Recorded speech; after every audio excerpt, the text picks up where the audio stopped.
Hello everyone. In this video, I am going to demonstrate the muscles of posterior compartment of the forearm. The posterior compartment contains the extensor muscles, the nerves and the blood vessels. This is covered by the skin. Once you reflect the skin, we'll see the superficial fascia. Once the superficial fascia is reflected, we will see the deep fascia that is modified at the back of the wrist as the extensor retinaculum. As you can see, the muscle bellies here form the tendons. So these tendons will pass beneath the compartments formed by the extensor retinaculum towards the attachments or insertions at the distal end. The compartment, it is floored by the posterior surface of radius, the posterior surface of ulna, as you can see, and between these both muscle we have the interosseous membrane, that is bridging the radius and ulna. Now we will get organized to the specimen. This is the thumb side, thumb. So this is the radial side of the posterior compartment. This is the little finger here. This is the ulnar border of the forearm. The extensor muscles of the forearm are arranged as the superficial group. So this, you can see, these are all the superficial group of muscles. Beneath this, when you reflect, you will be identifying the deep group of muscles. So these are the deep group of muscles. Further, the superficial group is grouped as the lateral group of muscles present across the radial border of the forearm and posterior group of muscles. The extensor muscles, they take a common origin from the front of the lower part of lateral epicondyle of humerus. The main nerve supply of the posterior compartment is derived from the posterior interosseous branch or the deep branch of radial nerve. All the extensor muscles are innervated by the posterior interosseous nerve except the three muscles, that is brachioradialis, extensor carpi radialis longus and anconeus. Brachioradialis and extensor carpi radialis longus, these both are supplied by the trunk of radial nerve, and even anconeus is supplied by the trunk of radial nerve via the medial head of triceps. The principal arterial supply of this compartment is posterior interosseous artery, but in the lower part, that artery is supplemented by anterior interosseous artery. Moving on to the superficial group of muscles, which are altogether 7 in number. As I said, across the radial border, you will be identifying the lateral group of superficial muscle, and along the posterior aspect, you will be seeing the posterior group of superficial extensor compartment muscles. The lateral group of muscles are brachioradialis. Beneath that we have extensor carpi radialis longus. Beneath that we have extensor carpi radialis brevis. So these three muscles you have to identify across the radial border of the forearm. Whereas the posterior group of muscle include the extensor digitorum, just medial to that extensor digiti minimi, medial to that extensor carpi ulnaris, and a small triangular muscle here, this is anconeus. Okay, so now we'll see the origin and insertion of these muscles. So brachioradialis, So as you can see, this muscle takes origin from upper 2/3 of supracondylar line of the humerus. The muscle runs across the radial border of the forearm. As it passes distal for its insertion, just proximal to the extensor retinaculum, you can see the two deep groove muscles, that is abductor pollicis longus and extensor pollicis brevis. So these two muscles, it crosses the distal part of the tendon of brachioradialis. This brachioradialis goes to the insertion to the base of the styloid process of radius. So here will be the insertion of brachioradialis. This muscle is a flexor of the elbow joint, but the action is best appreciated in the mid-prone position. That's why it is also considered as a shunt muscle. The nerve supplied to this muscle is by the trunk of radial nerve before it divides. Now, beneath this brachioradialis, the next muscle we are seeing here is extensor carpi radialis longus. So this extensor carpi radialis longus, as you can see, the muscle takes its origin from the lower 1/3 of lateral supracondylar line or ridge of humerus, and also from the lateral intermuscular septum.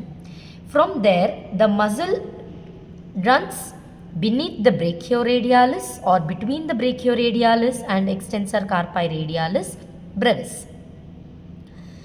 The muscle passes beneath the extensor retinaculum. As you can see, the tendon of the muscle is passing beneath the extensor retinaculum, and it goes and gets inserted to the base of the second metacarpal bone. So this is extensor carpi radialis longus. Next, extensor carpi radialis brevis. So this muscle runs deep to the extensor carpi radialis longus, and it runs in naked contact with the bone. So you can see the bone here.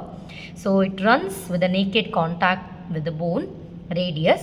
Then it passes deep to the extensor retinaculum, and it is inserted to, this is the muscle tendon, and it is inserted both to the bases of second and the third metacarpal bone.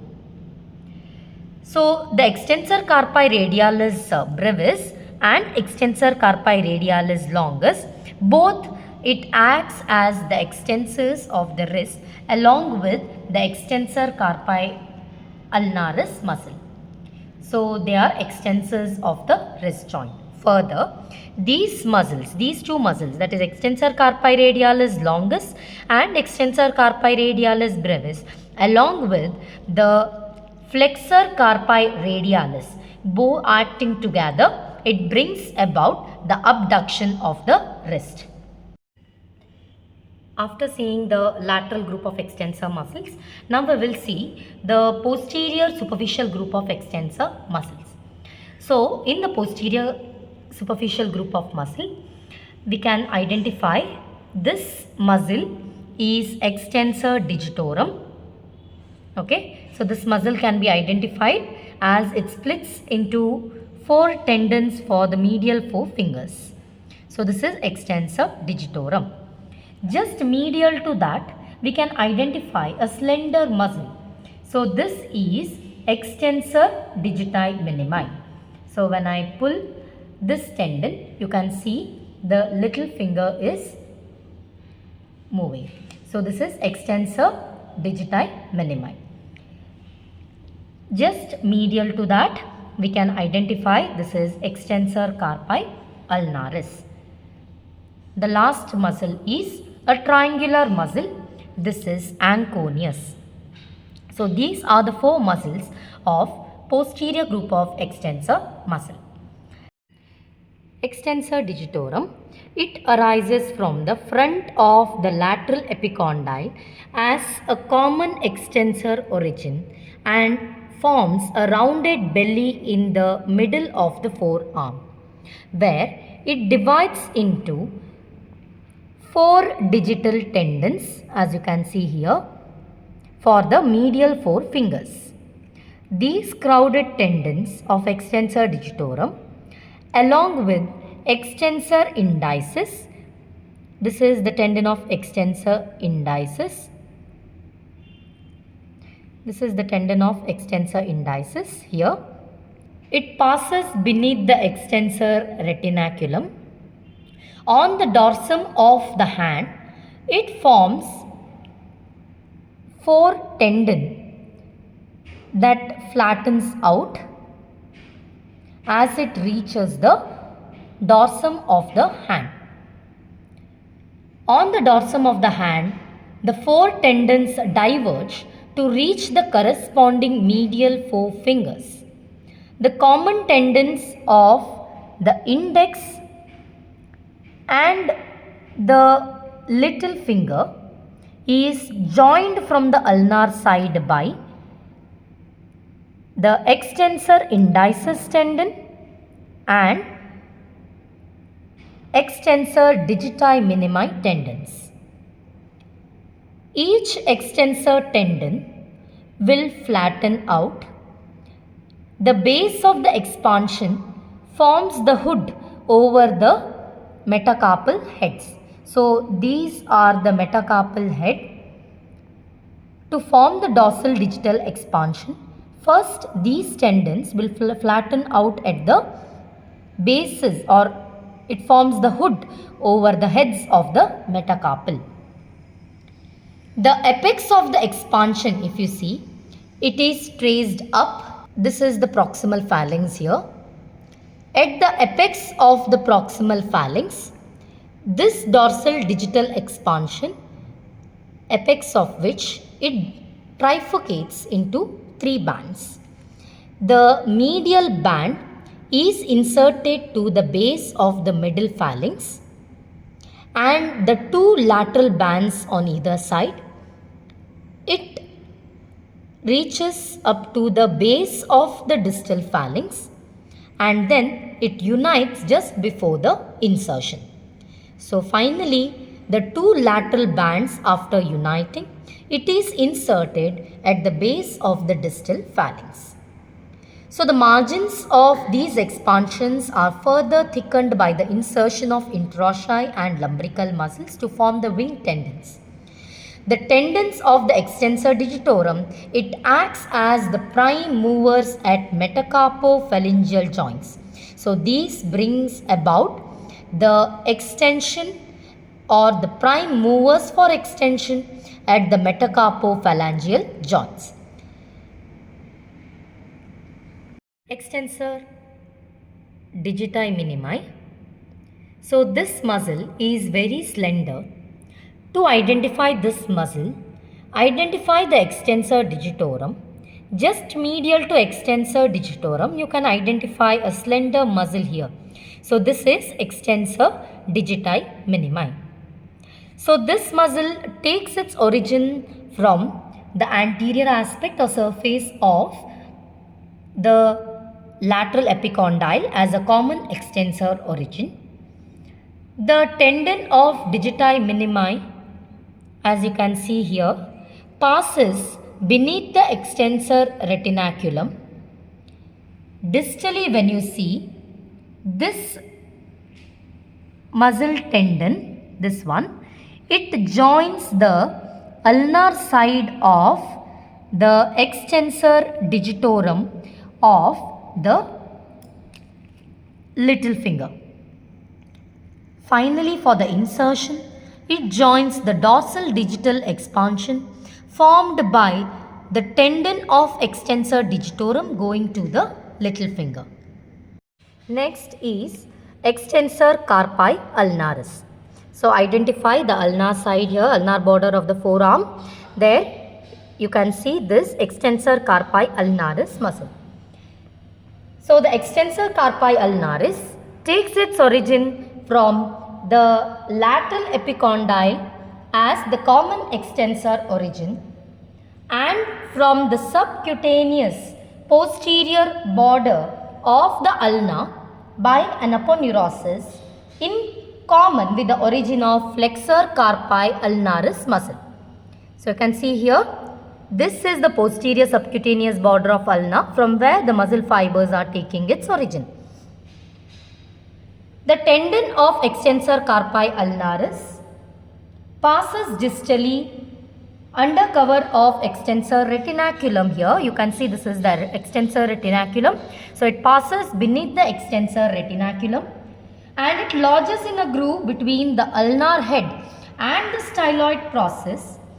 The tendon is inserted into a tubercle that is present on the medial side of the base of the fifth metacarpal bone. You can see this is the tendon of extensor carpi ulnaris on its way to reach its insertion to the base of the fifth metacarpal bone. Nerve supply is by the posterior interosseous nerve. The action of extensor carpi ulnaris is this muscle contracting simultaneously with extensor carpi radialis, longus and brevis muscle. So together it brings about the extension of the wrist joint.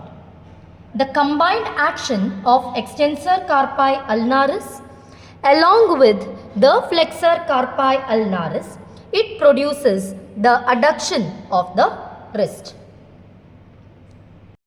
Next muscle is a triangular shaped muscle, as you can see here.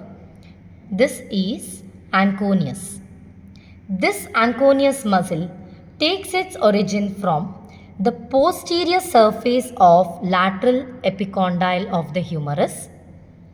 The muscle is inserted by a broad base, as you can see here. This is a broad base forming the insertion. Upper fibers of anconeus are horizontal, whereas when you trace it lower wise, it is somewhat vertically arranged. The muscle is inserted by a broad base to the lateral surface of olecranon process. This is the olecranon process here, where the upper horizontal fibers of the anconeus is inserted. The lower fibers of the muscle it goes almost vertically downwards and is inserted to the posterior surface of the shaft of the ulna. So this is the ulna here. This is the posterior surface of the ulna. So you can see here the lower fibers, which is passing almost vertically, is inserted to the posterior surface of the shaft of ulna.